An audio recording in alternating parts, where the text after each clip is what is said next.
Hello everyone, welcome back to the course of Core Java, and today in our lesson number 18 we are going to learn about variable arguments in Java. So today we are going to learn about what is the difference between array and variable argument and some ambiguity that we can see in variable argument, right? So to start with our first subtopic, we know that we already have array. So array is like a collection of data of the same data type, right? Correct. So let's take a simple example, right? Let's take a simple example. For that I have a main class sample variable args. Okay, then I have a simple method by the name of print var. It will take a array, namely v, of data type int, right? And it will print the length of v array, and it will print the elements of the array, right? It's all part of our previous lesson. So if you are finding it tough to understand for each loop or the use of array or array length, then please refer back to our previous lesson to get a more clearer picture, right? Okay, so we have a method that namely print var. So let's say I want to pass one array inside it, right? What I need to do, I need to declare one array like this, right? Let's say I'm passing 1, right? What happens? So when I run this, I will get length is 1 and something like it will print the elements, right? Then to pass another array, I am having to declare another array, right? 2 6, then print var array 2, right? I'll pass array 2. When I run this, as expected, I will get length of v, that is 2 for this array 2, and the elements are 2 and 6. So notice something here, that for every time I need to pass some array, I am having to declare an array as well. So in that case Java has provided us with this functionality called variable argument. Okay, so for this case what I will do, I will remove this code for now, and then I will remove this square brackets and simply write three dots. Okay, what this three dot means is that it is taking an array of namely v, right? It will take array, but it is in the form of variable argument. Why? Right, when I hover over this, it is showing that it is taking v as an array. Okay, but the power of this variable argument I will show you in this simple example, right? I can run it as 1. Okay, then I can run it as 2 6 like before. Okay, now if I run this, you see the output is same as before. Length of v 1 in this case, and length of the second argument that we pass 2 and 6 is able to print. So the only difference is when we call the method, there we do not need an array, right? But once we pass this value inside the method, then this v will be treated exactly the same as an array. That's why the code inside this we do not have to change at all. Okay, we, as I said, it will take variable argument.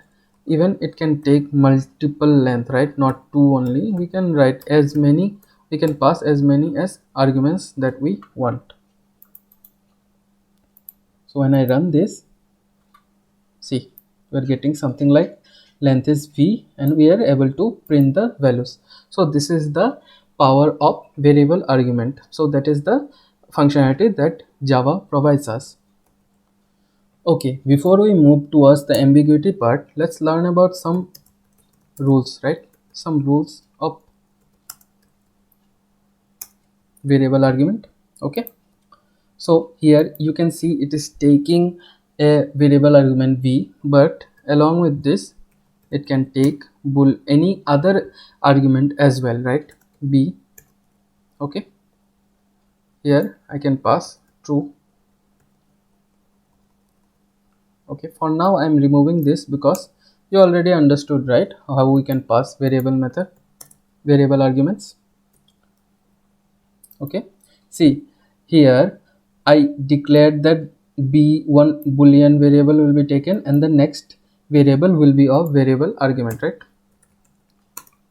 Here I will print the boolean b, right? Simply when I run this, I'll get a output like this, true, then length of v 2, and it printed the values, right?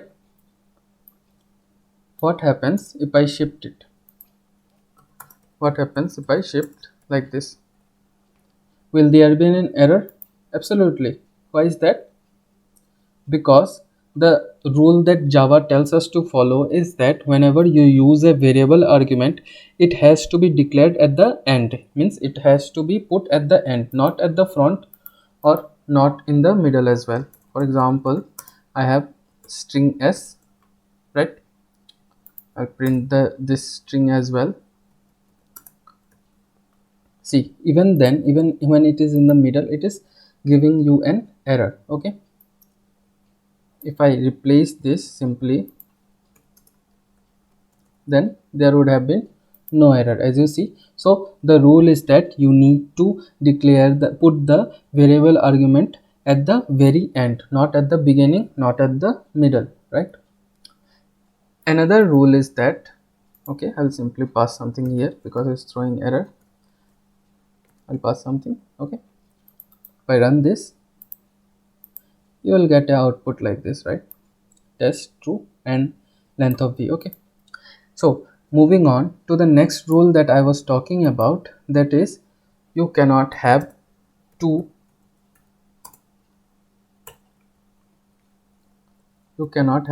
variable arguments. Okay, you cannot have two variable argument. I said the variable argument need to be put at the last.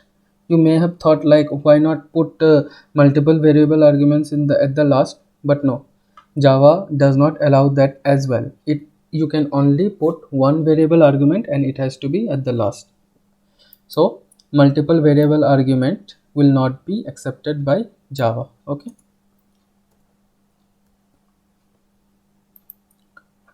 so coming towards our last subtopic, that is ambiguity in variable argument.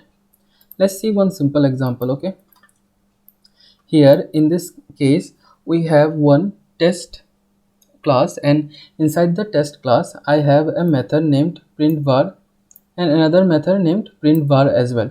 But how I am able to define two methods of the same name? In our previous lesson we have learned about method overloading. That means a method can exist with the same name, but it has to take different argument, different length of argument or different data type of argument. In this case they both are taking variable argument, but one is taking int and another is taking boolean, right? Let's declare one object test. So what will happen when we call print var? Okay, if we call true, what will happen? It will print us true, right? It will print us true. Just for the sake of understanding, we'll print inside boolean. Similarly, I'll copy this inside, okay, not here. I'll copy this here inside int. Okay, when I run this, you get inside boolean, right? And next, when I simply put pass some integer like 2 1 2 3,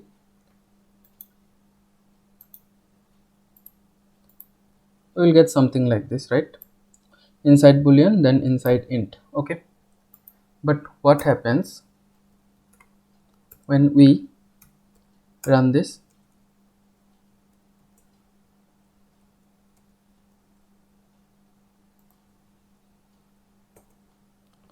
So when I declare a method, when I call a method without passing any argument, it is giving me an error, and the error is that the print var method is ambiguous for the type test. Why is that?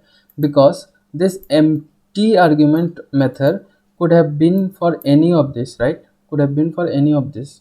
It could have been for this, because let's consider a empty array, right?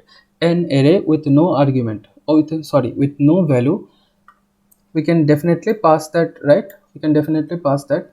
So when we pass a empty array here, the method overloading in Java cannot decide whether to call int or whether to call as boolean, right? So as you see, this creates a ambiguity. So it is advisable that whenever you use variable argument, then you should use different name for the method, like variable 1, variable 2, or something like that, right? Not like this, some readable name of course, but that should be different name. That is in case you are using this variable argument, because otherwise calls like this will throw error, right? I'll give you another example. I will remove this one simply. Instead, I will call this, right? Here I have int a. Okay. Inherently, it won't throw any error, right? Here it's not throwing any error because this is considered to be overloading, because in print var, first print var, it is taking variable argument, and in the second print var it is taking one int, and the next will be a variable argument, means an array of integer, right? But here when we call this method, it is throwing us error again. Why is that? Here it's written that it is ambiguous for the type test. So here, if you have to understand the concept, it is that when we pass the value 1, 2 and 3, how will Java decide whether to call this method or to call this method? Because 1, 2, 3, if you try to visualize it, 1 can be considered as int a, and 2, 3 can be considered as variable argument b, right? Similarly, 1, 2, 3, all of them can be considered as variable argument. So how will Java decide in that case? So this is another example of ambiguity. So for both the cases, that means basically for variable argument, we should try to avoid method overloading. You can use different method name so that you do not have to face such error, right? Okay. So hope you understood what are variable argument, what is the advantage of using variable argument on array, and what are some rules that you need to follow in variable argument. And also you should keep in mind the ambiguities that come with the advantage of variable argument, right? Basically overloading of method should be avoided with variable argument. If you have any doubt regarding the lesson, regarding the topics that we learned today, then feel free to comment below and we will surely try to clear all your doubts. Don't forget to like and share with your friends, whoever is interested in learning about core Java, and subscribe to our channel for more such videos. Thank you.